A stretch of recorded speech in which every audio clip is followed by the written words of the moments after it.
الرجیم بسم اللہ الرحمن الرحیم. جناب آپ کی وزیر اطلاعات و نشریات استاد تارڑ صاحب، میرے استاد مجیب الرحمان شامی صاحب، سجاد میر صاحب میرے استاد ہی ہیں. میں ایک لمبی لائن ہے میرے اساتذہ کی.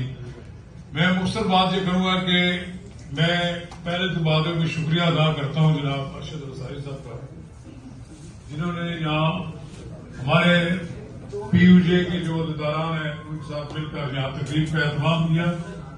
اس سے پہلے بھی میں نے یہاں ایک کتاب کی تقریب رہنمائی کی تھی.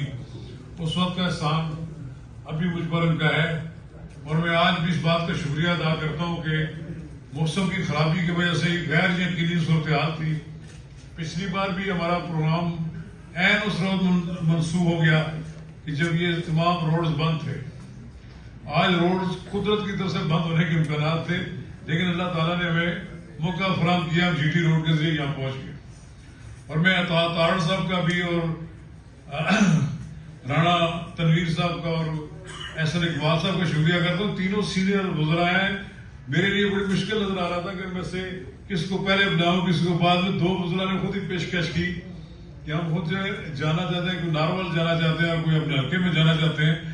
انہوں نے موقع فراہم کیا. اس کتاب کی ایک تقریب رہنمائی اسلام آباد میں بھی ہوئی ہے، اور اس میں بھی تارڑ صاحب مہمان خصوصی تھے.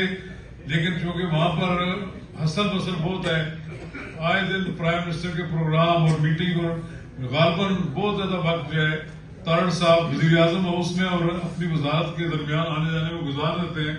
تو اس لیے عین موقع پر ان کا پروگرام کینسل ہو کے آ سکے. تو آپ میں شکریہ ادا کرتا ہوں کہ میں نے ایک ایسے دن کا انتخاب کیا کہ جب وہ لاہور آئے ہوتے ہیں یہاں، انہوں نے یہاں آئے اور یہ کتاب شائع کی. انہوں نے ٹھیک کہا کہ سعید آصف صاحب ہمارے سینئر ہیں، اس کی اب اس کی دوسری انہیں کے ذریعے سے لکھوائی گئی ہے.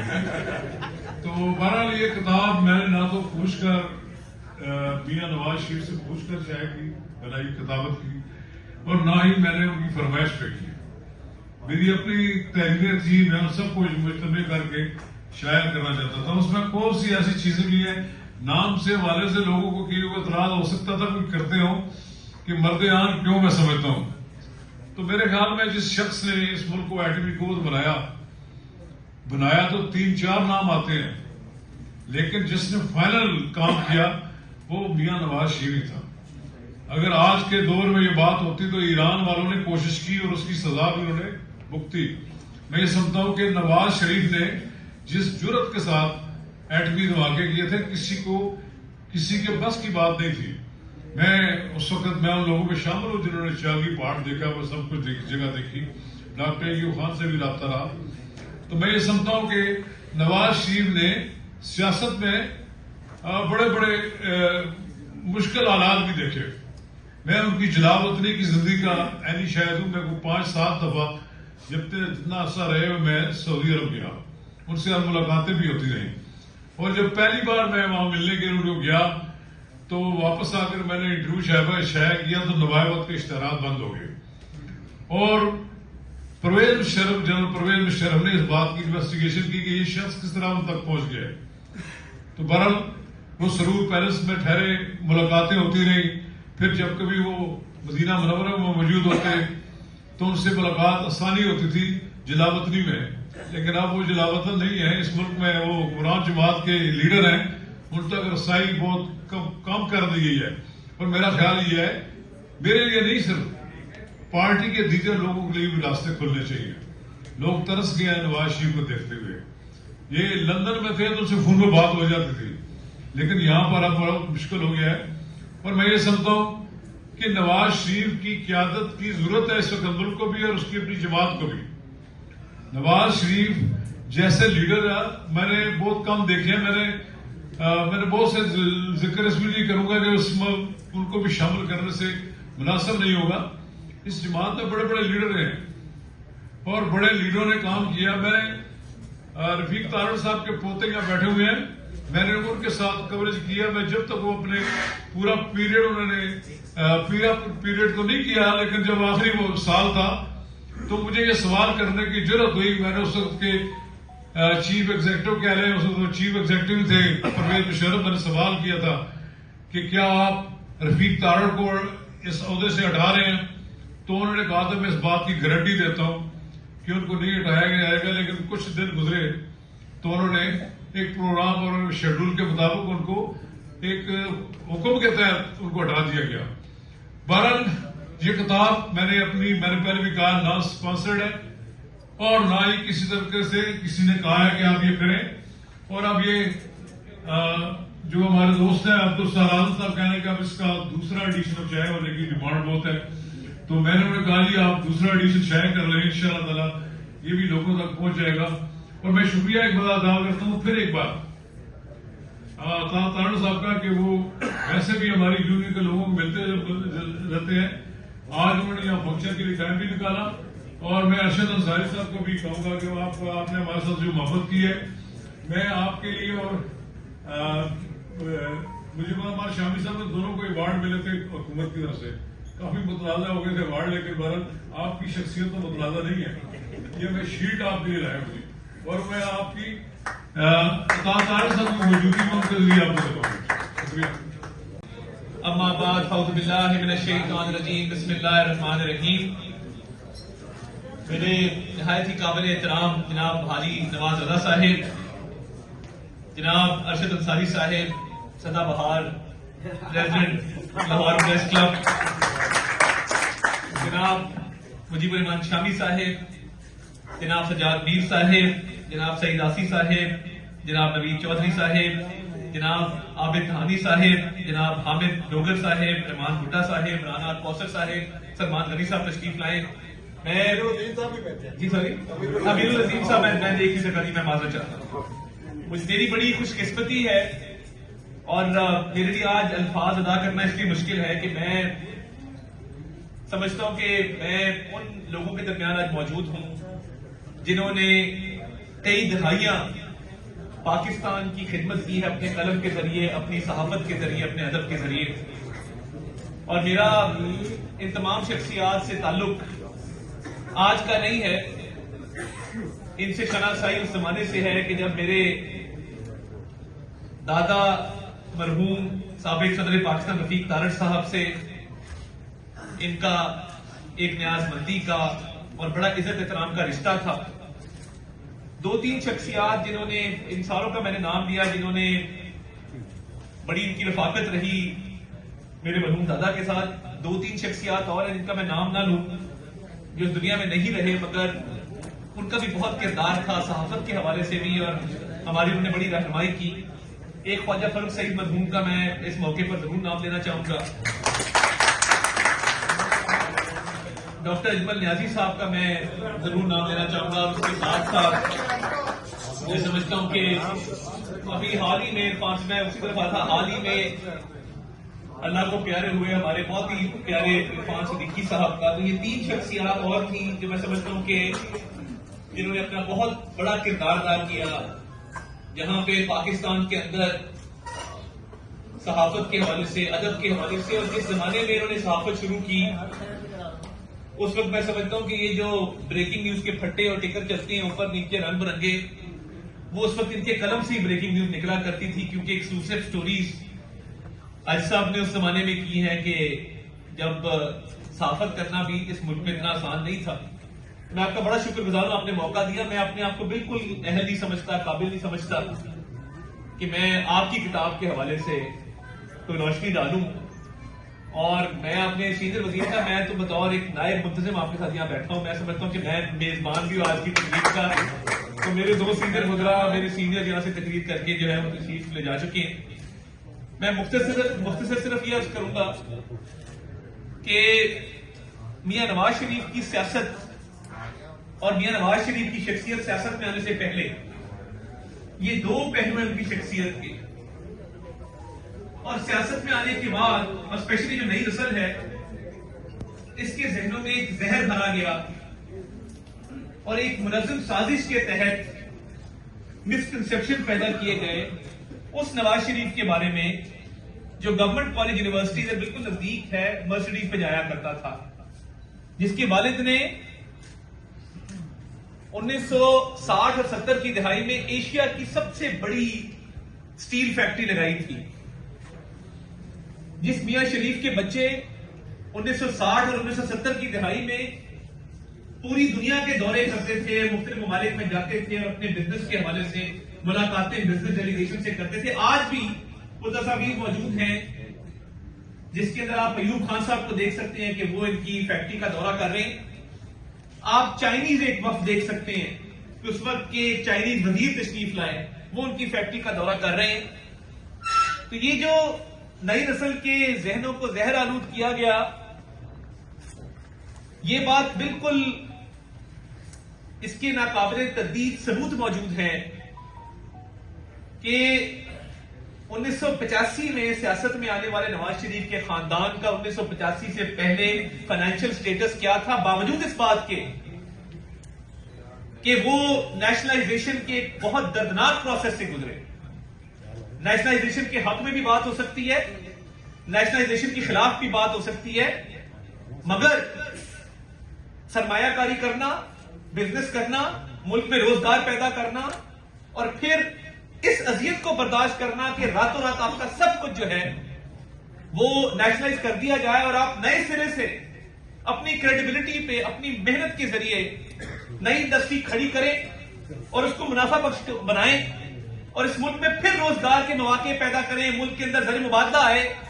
تو میں سمجھتا ہوں کہ یہ ایک پہلو ہے جس پر بات بھی ہونی چاہیے, جس پر روشنی بھی ڈالی جانی چاہیے, کیونکہ بہت سارے لوگوں کو 1985 کی پہلے کی تاریخ جو ہے وہ کنوینئنٹ میموری لاس ہو جاتا ہے.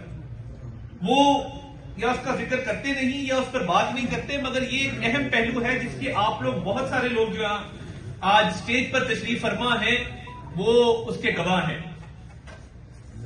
اور 1985 کے بعد جو خدمت کی سیاست کا ایک آغاز ہوا, جو ڈیولپمنٹ کی سیاست کا ایک آغاز ہوا, اس پر میرے سینے سے بہت روشنی ڈالی. میں صرف یہ کہنا چاہتا ہوں کہ میں جہاں بھی پاکستان میں جاتا ہوں, پشاور سے لے کے کراچی تک, گلگت سے لے کے گوادر تک, چپے چپے پر جو تختیاں لگی ہیں اس پہ ہمارے پاکستان میاں نواز شریف کا نام موجود ہے.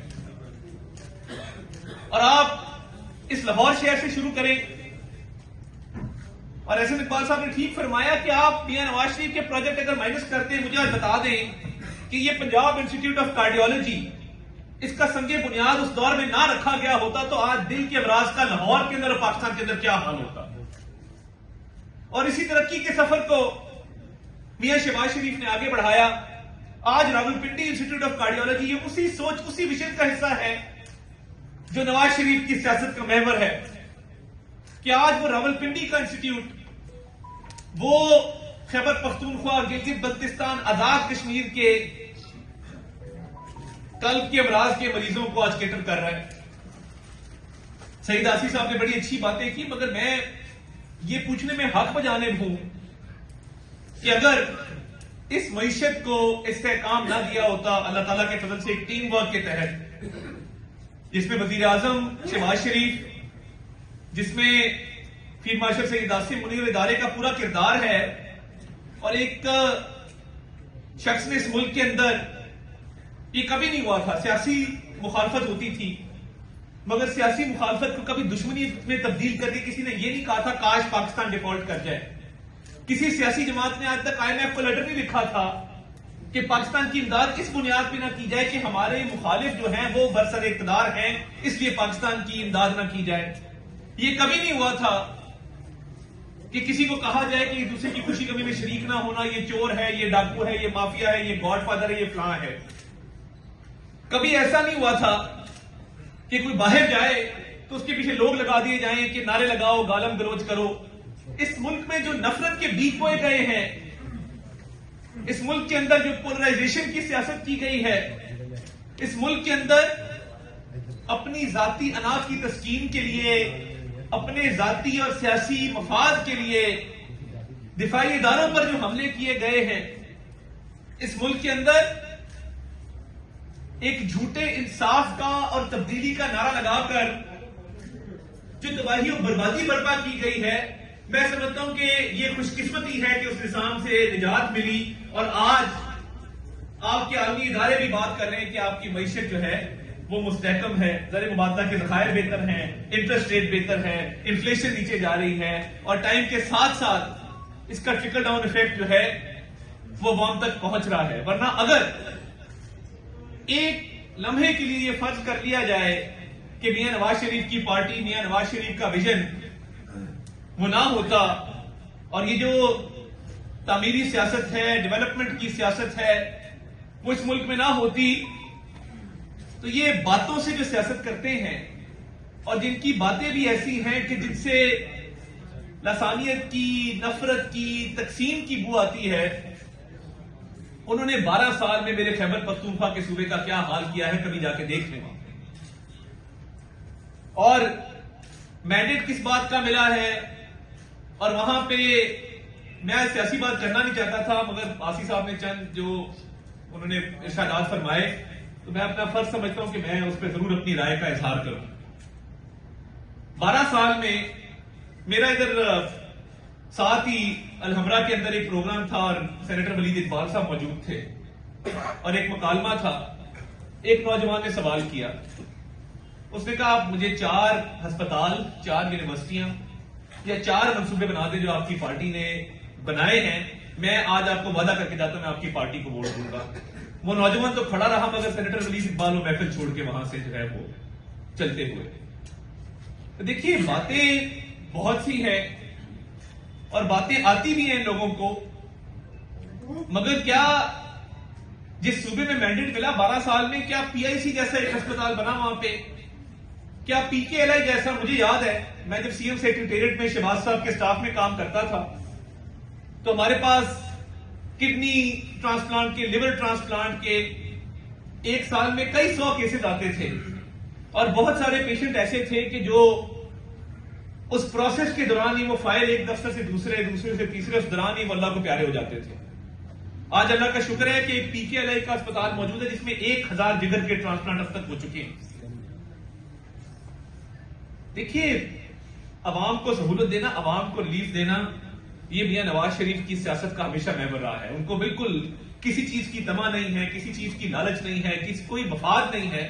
ان کی پارٹی کا اگر کوئی نصب العین ہے تو وہ عوامی خدمت ہے اور اس کے لیے بالکل مشکلیں بھی برداشت کی، سختیاں بھی برداشت کی. مگر آج اگر آپ یہ سارے پروجیکٹ مائنس کر دیں تو مجھے بتائیے کہ ہم کہاں کھڑے ہوں گے. اور کیا جب یہ موٹر وے بنائی گئی، آپ سب تو اس کے عینی شاہد ہیں، وہ کسی نے بہت اچھا اس نے لکھا ہوا تھا، الیکشن کے دوران ایک نعرہ میں ایک جگہ گیا تو کسی نے لکھا ہوا تھا کہ نواز شریف دے چنگے کام موٹر وے تے آئے. تو یہ دیکھیں نا، یہ موٹر وے جب ساؤتھ ایشیا کی پہلی بنائی گئی تب مہاتیر نے بھی ملیشیا میں موٹر وے نہیں بنائی تھی. جب یہ موٹر وے بنی تو ہمارا ہمسایہ جو ہے وہ ٹوٹی سڑکوں پہ گزارا کر رہا تھا. وہ مشرقی ہمسایہ ہو، وہ مغربی ہمسایہ ہو، پورے ساؤتھ ایشیا میں ایک موٹر وے نہیں تھی. ڈیبو کارپوریشن تب کوریا سے پاکستان آیا اس موٹر وے کو تعمیر کرنے کے لیے. اگر یہ موٹر وے نہ ہوتی، میں نے ہیلتھ کا ایگزامپل دیا، پی کے ایل آئی کا دیا، کارڈیالوجی کا دیا، میں امپیریکل ایویڈنس پہ آپ سے بات کروں گا کہ نواز شریف کیوں جدید پاکستان کا معمار ہے. کہ اگر یہ موٹر وے نہ ہوتی اور حاجی نواز رضا صاحب نے اپنی کتاب کی آج رونمائی کے لیے لاہور آنا ہوتا جی ٹی روڈ سے، تو دیکھیے موٹر وے کے نہ ہونے کی وجہ سے ان کو ٹوکن دیا جاتا کہ آج ہفتے کا دن ہے، آج سب رش بہت ہے کیونکہ موٹر وے تو نہیں ہے، تو قطاریں جو ہیں وہ 150 کلومیٹر کے اوپر لگی ہوئی ہیں جی ٹی روڈ کے اوپر. یہ منگل والے دن آپ آئیں اور منگل والے دن کا یہ ٹوکن ہے، آپ لاہور جا کے اپنی کتاب کی رونمائی کر لیں. چھوٹی سی مثال ہے. اور تب تنقید کرنے والے کہہ رہے تھے جی جیبیں بھری جائیں گی، موٹر وے بن رہی ہے، اس پہ جہاز اتاریں گے، یہ 3 لین کیوں بن رہی ہے. اللہ نے وہ دن دکھایا کہ موٹر وے کے اوپر جہاز بھی اترے اللہ تعالیٰ کے فضل سے. اسی موٹر وے کے اوپر جہاز اترے جب جنگی صورتحال پیدا ہوتی ہے یا ملک میں کوئی جنگ کا خطرہ ہوتا ہے تو اسی موٹر وے کے اوپر جہاز اتارے جاتے ہیں. تو یہ اس ملک کے اندر ڈیولپمنٹ، تعمیر و ترقی چپا چپا نواز شریف اور نواز شریف کی پارٹی، نواز شریف کی خاندان کی چھاپ ہے اس کے اوپر. اور میں یہ سمجھتا ہوں کہ آج بھی جس طریقے سے معیشت سنبھلی ہے، جس طریقے سے آپ کی فارن پالیسی چل رہی ہے، پاکستان بین الاقوامی سطح پہ بہت ریلیونٹ ہے. اور میں ایک اور بات آپ کو بتاؤں، جب سینٹرل ایشیا سے پریزیڈنٹس اور پرائم منسٹر آتے تھے پاکستان تو ہم دیکھتے تھے کہ پرائم منسٹر نواز شریف ان کو ایئرپورٹ لینے گئے ہیں یا ان کو اپنے گھر دعوت دی ہے یا ان کو مری گورنر ہاؤس لے گئے. تو ہمیں تب سمجھ نہیں آتی تھی کہ سینٹرل ایشیا سے ہمارے اتنے اچھے تعلقات بھی نہیں ہیں اور میاں نواز شریف جو ہیں وہ ان کو اتنا ایکسٹرا آرڈنری غیر معمولی پروٹوکول کیوں دے رہے ہیں. آج سمجھ آتی ہے کہ جو لینڈ لاک سینٹرل ایشیا ہے جس کو سمندر تک رسائی حاصل نہیں ہے اپنی تجارت بڑھانا چاہتا ہے تو وہ پاکستان کے ذریعے ہی کراچی کے پورٹ کو اور گوادر کے پورٹ کو استعمال کرے گا. آج وہ انویسٹمنٹ جو میاں نواز شریف نے کی وہ ہمارے کام آ رہی ہے اور شہباز شریف صاحب نے اس ڈپلومیسی کو بڑی تیزی سے آگے بڑھایا. تو آج ان ممالک میں جاتے ہیں تو وہ کہتے ہیں وہاں پہ, میں تاجکستان جاتا ہوں تو امام علی رحمان وہاں کے صدر کہتے ہیں کہ نواز شریف میرا دوست ہے, میرا بھائی ہے, میرا بڑا تعلق ہے. باقی ممالک میں جاتے ہیں تو وہاں کے سربراہان مملکت نواز شریف کا بڑے اچھے الفاظ میں ذکر کرتے ہیں. تو وہ ڈیولپمنٹ ہو, وہ فارن پالیسی ہو, وہ ملک کے اندر رواداری ہو. اور میں 2 مثالیں ان کی وفاداری رواداری کی بھی دینا چاہتا ہوں. میں بات لمبی ہوگی, میں اتنی لمبی تقریر کے ارادے سے آیا نہیں تھا. جب 2013 کے الیکشن میں بانی چیئرمین پی ٹی آئی ادھر لاہور گلبرگ میں کرین سے گرے اور زخمی ہوئے, میاں نواز شریف نے فوری میٹنگ بلائی. ہم 180H ماڈل ٹاؤن موجود تھے اور انہوں نے کہا کہ یہ سیاسی ہمارا حریف ہے, یہ دشمن نہیں ہے, یہ زخمی ہوا ہے, ہمیں فی الفور اپنے جلسے کینسل کر کے اپنی کیمپین کو معطل کرنا چاہیے اسے اظہار ہمدردی کے لیے.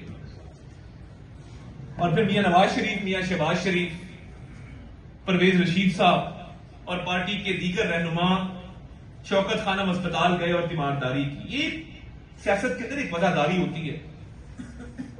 ایک آپ اپنے مخالف کو بھی اس کی خوشی میں غم میں آپ شریک ہوتے ہیں.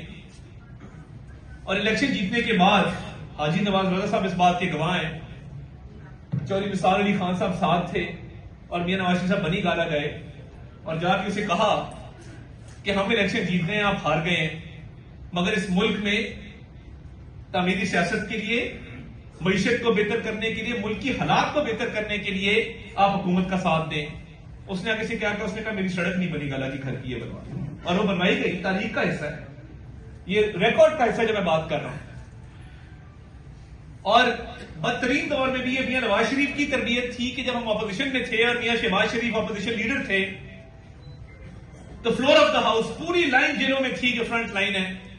میاں شہباز شریف نے کہا کہ میں مساق معیشت اس ملک میں کرنا چاہتا ہوں, عام آدمی کو بینیفٹ دینے کے لیے, ملک کی معیشت کو استحکام دینے کے لیے. اور اس کا جواب کیا ملا وہ آپ سب کے سامنے ہے. تو وہ ڈیولپمنٹ پروجیکٹس ہوں, وہ ملک کے اندر وفاداری ہو. آج بھی اگر کوئی ہماری پارٹی کا شخص سخت بات کرتا ہے تو اس کو وہ ہمیشہ تلقین کرتے ہیں کہ کسی پہ تنقید بھی کرے تو صاحب کہہ کے پکارا کرے. یہ ہماری پارٹی میں بھی تربیت دی گئی. تو وہ ڈیولپمنٹ سے لے کے ملک کے اندر اکانومی کا ریوائول, اکانومی کو ایک نئی سطح پہ لے کے جانا, ڈپلومیسی, فارن پالیسی, اس میں کوئی شک نہیں ہے کہ میاں نواز شریف جدید پاکستان کے معمار ہیں. اور آج بھی وہ خدمت کا سفر مرکز میں ان کے بھائی میاں شہباز شریف بڑے اچھے طریقے سے لے کے چل رہے ہیں. اور ان کی صاحبزادی پنجاب کے اندر مریم نواز شریف صاحبہ بہت اچھے طریقے سے لے کے چل رہی ہیں. میں زیادہ وقت لے گیا, ارادہ تو نہیں تھا, مگر ان اشعار کے ساتھ میں چند اشعار میاں نواز شریف صاحب کے نام کر کے آپ سے اجازت چاہوں گا, اور اس دعا کے ساتھ کہ حاجی صاحب آپ کو اللہ تعالیٰ عمر خضر عطا کریں کہ آپ اس کا اگلا ایڈیشن لکھ سکیں اور اس میں 1-2 چیپٹر سعید آسی صاحب سے بھی آپ لکھوائیں. تو میں بہت مشکور ہوں, تہہ دل سے شکر گزار ہوں. میں میاں نواز شریف کے نام یہ شیئر کر کے آپ سے اجازت دوں گا کہ کب یاروں کو تسلیم نہیں, کب کوئی عدو انکاری ہے, اس کوئے طلب میں ہم نے بھی دل نظر کیا جہاں باری ہے. جب سازے سلاسل بجتے تھے ہم اپنے لہو میں سجتے تھے, وہ رسم ابھی تک باقی ہے, وہ ریت ابھی تک جاری ہے. اور پھر ہے کہ کچھ اہل حشر کچھ اہل ستم میں خانہ گرانے آئے تھے, دہلیز کو چوم کے چھوڑ دیا, دیکھا کہ یہ پتھر بھاری ہے. زخموں سے بدن گلزار سہی, زخموں سے بدن گلزار سہی, پر ان کے شکستہ تیر گنو, خود ترکش والے کہہ دیں گے یہ بازی کس نے ہاری ہے. پاکستان زندہ باد.